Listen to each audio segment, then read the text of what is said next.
Hi guys, welcome again to our show, the Tasty Dialogues, where we'll be discussing issues that are topical. And this week we are all here at the Safari Court, where we're talking about the youth empowerment.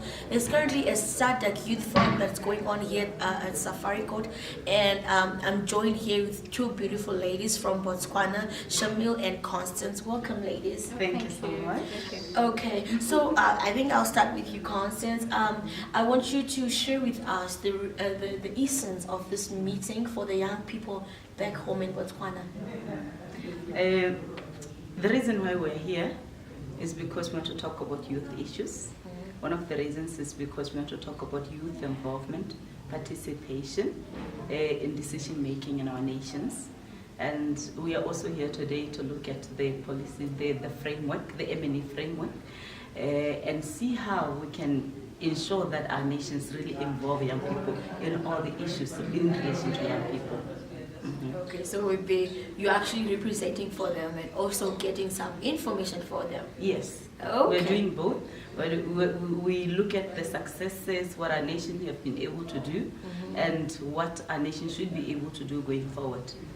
Okay, well, since we are all, like the SADC member states, we're all striving towards attaining the 38th SADC Summit theme of empowering the youth, what is the key areas of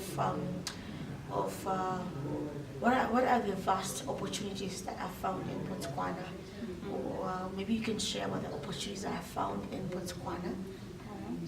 Okay. On that, I would just indicate a few industries that I feel that Botswana alone we need to, as the young people, we need to take advantage of, and then my colleague will take more of the opportunities as she is actually from that space. But however, having worked with the young people from all across Southern Africa, one of the industries that are yet to be developed that carry a vast opportunity for young people, especially in Botswana, is in the area of agriculture, aquaculture, ICT, and then also we need to now start looking at arts and creativity. These are high-paying jobs that young people in my country, some of them have already started embarking on, and I would urge others who know that they are somewhere hiding their potential for them to be able to go out there and start exploring their creativity, because it is high-paying, and for that also it's developing, so they have an opportunity for themselves to be able to advise the ministers on what actually they want done on that industry. Wow, well said. Maybe if you can also, Constance, tell us the challenges that some of these young people are facing in making their innovations into implementations.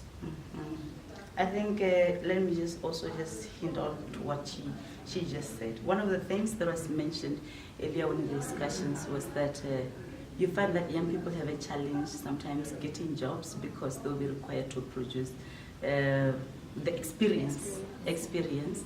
And with Botswana, at least one of the opportunities that the government has looked into and seen to it that it can fit our young people is a program called internship program. Okay. And what happens is that young people are absorbed into organizations and they're given 2 years of working experience with those organizations, which gives them a 2 years experience of the work, and also those organizations would also have the ability to be able to absorb them into their own organizations after work. Yeah, and some of the programs that we have also as a nation is the grant that is given to the young people, the Youth Development Fund, where a young person will be able to pay 50% back of the money that is given to them to start up businesses.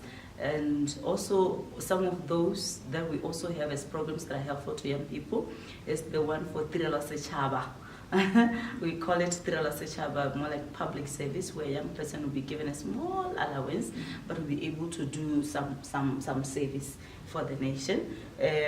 We have another one for graduate volunteers, which also helps our young people. We are also excited. She just mentioned the film industry. Yeah, just a month ago in November, the Botswana National Youth Council hosted a national film festival, and that was a great thing for the young people of Botswana because it has never happened before. Wow. Yeah, as therefore it created a lot of opportunities for the young people in the nation, not just for them, but also to look outside. How can they be helped? How can their videos be taken out there, their films sell out there? You know, it was such a wonderful opportunity. Wow. Yeah, and also we have other benefits for the young people, like in issues of procurement. We have some charges that when you procure as a young person, there's a certain charge that you don't pay as a young person. I'll get clear what the percentage is. And also in government tendering, 20%. Young people, yeah. Yeah, 20% should be given to young people of the government tenders. Yeah. So young people, the government is working hard to see to it that young people get as many opportunities. It's still working, and we still believe that more will be done.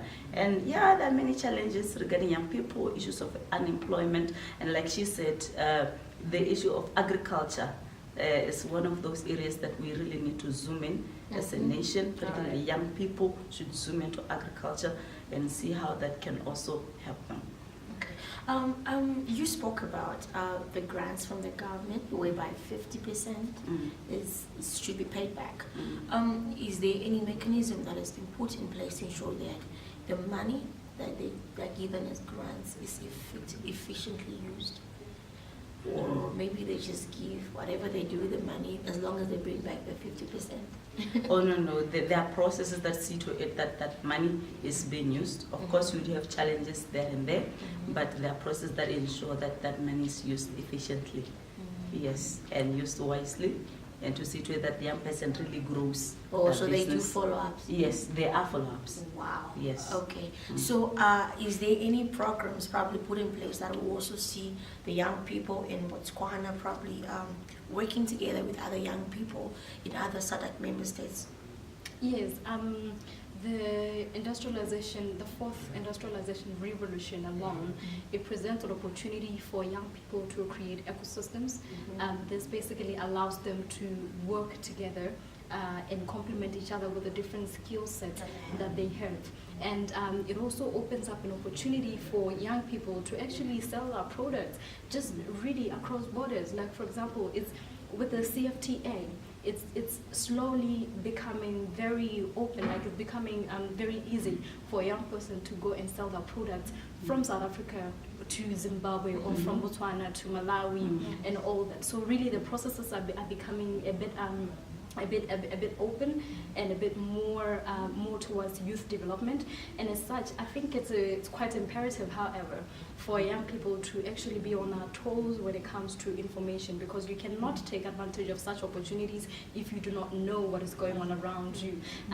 Particularly just to state that sometimes as young people we're a bit ignorant when it comes to policies that are governed the different sectors that we are functioning in.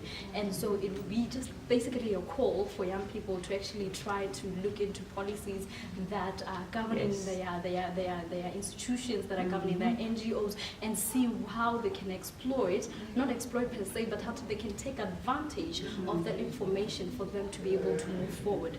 And also, on that note, the SADC theme for 2018-2019, which is basically on infrastructure development, youth empowerment for sustainable development. Itself, it just offers an opportunity for young people, particularly women and youth, for them to be able to be on the system and for them to be able to take part in the industrialization process. And also remembering that it actually levels on the industrialization strategy, which basically we are calling forth for access to markets, we're calling forth for skills development, and basically for young people to be part and parcel of the development process. Yes. So the infrastructure development, as it is right now, I would make a call for member states to actually make sure that during the procurement processes, they need to be a bit biased towards young people who are in the development space. Wow. And for young people to actually know the programs that will benefit them. I mean, right now, the government has sent one of the delegates here as a young person who has benefited from the Youth Development Fund. And I believe that with him being here also, he's also making sure that he networks to even send himself outside the nation so that he can he can benefit better as a young person in the nation. And I think it's a good thing that the government does, that it also sends these young people so that they can be empowered. Yes. So yes, it's a knowledge good is thing. power. Wow, guys, you've heard it for yourself. Thank Also, you. not forgetting this area, we're talking about the sustainable development. It's very key also to note that young people should also rise up to understand that there is need to also emphasize the issue of character development. Exactly. Because you can develop young people who will excel in infrastructure development, who will excel, be empowered, be wealthy, be well off, but their characters would not allow them to move the way we expect them to. So the issue of character development is also one of those issues that we are looking into to ensure sustainable development. Wow. Okay. So in Botswana, is there?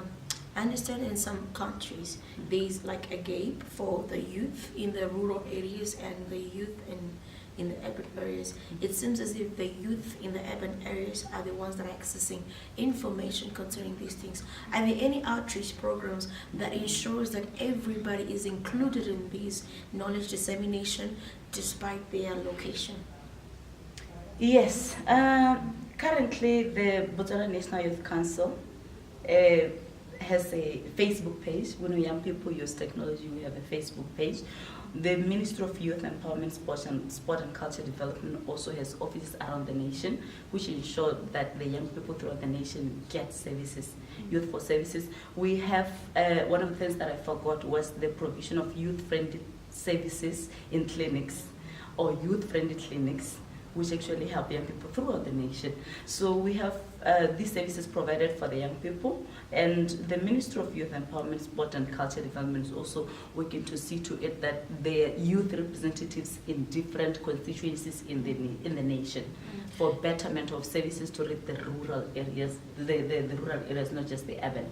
You spoke about the user-friendly clinics. Is it aligned to the health part of the youth, or it also includes this empowerment in terms of the grooming their innovations and helping them to implement it, or it's just about their health? It's about their health. It's about their health, but not saying that they would not be able to access certain information from that place. Okay. Yes. Wow, thank you very much, ladies. I'm sure we could have gone on and on. You guys have a lot to talk about, but we have to round up now. Thank you very much for being in this dialogue, and guys, thank you for watching. Like us, our Facebook page, follow us on Twitter, subscribe to our YouTube channel.